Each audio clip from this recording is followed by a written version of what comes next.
juu ya roho yake. Sikilizeni watu wa Mungu, narudia tena, mama unanisikiliza hapa, msaada mkubwa zaidi duniani kuliko yote misaada tulionayo katika maisha yetu haya. Haijalishi ni msaada wa fedha, haijalishi ni msaada wa chakula, haijalishi ni msaada wa nguo, haijalishi ni msaada gani.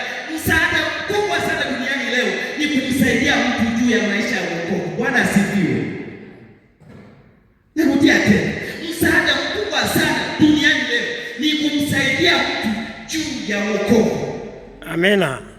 Juu ya kumtambua huyu Mungu, ya kwamba lipo jina huyu kiwete baada ya kuponywa. Sikiliza mtu wa Mungu, ndipo pale alipoenda hata kanisani.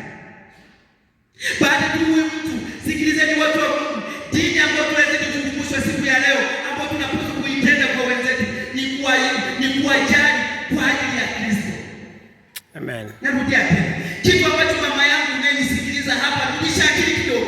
Dini ambayo tunafundishwa leo ni dini ambayo alizungumza Yakobo, ni dini ambayo alisema Yakobo kwamba dini iliyo safi ni hii, ni kwenda kuwatazama hawa wanaoteseka, hawa ambao leo ni viwete katika jamii yetu. Ndio tunaokumbusha leo, kuwajali wanaoteseka leo, kuwajali. Haijalishi, ni kweli tutoeni fedha, ni kweli tutoeni chakula, ni kweli kabisa tutoeni nguo, lakini jambo muhimu zaidi pia tutoeni jina la Yesu. Bwana asifiwe. Amen. Tumtambulishe huyu Yesu ya kwamba sambamba na kwamba mama unateseka, yupo Yesu atakayezidi kuponya katika maisha yako.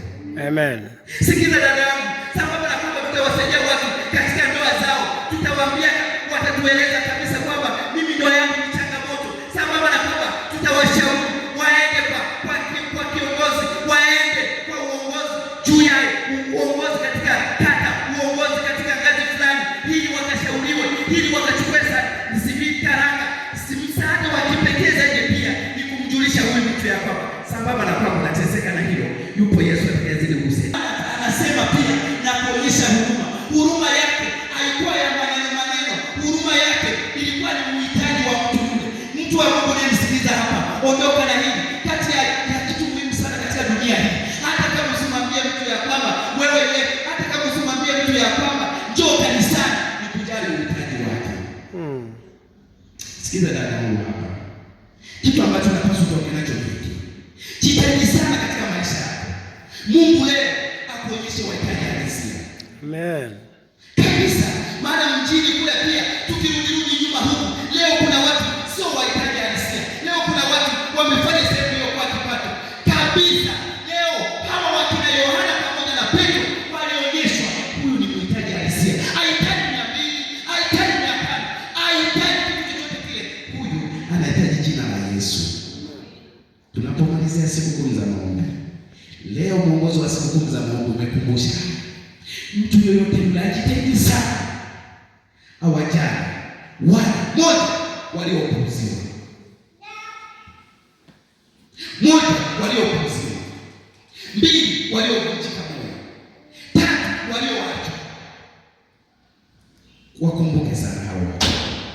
Na tunapomalizia sikukuu hizi za maombi leo hii amekumbusha, ingekuwa asubuhi amekumbusha kabisa, jitahidi sana angalau mtembelee mtu mmoja au mpigie simu hapo. Unaona, hata kama ni mgonjwa, mpe matumaini,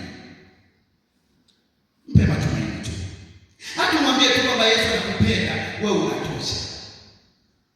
Sio mpaka useme nini na nini na nini. Ni kweli kabisa, tutatoa vitu vyote vile, lakini msaada wa kipekee ambao ulionyeshwa hapa na watu wajue ya kwamba jina la Yesu ni jina lenye mamlaka.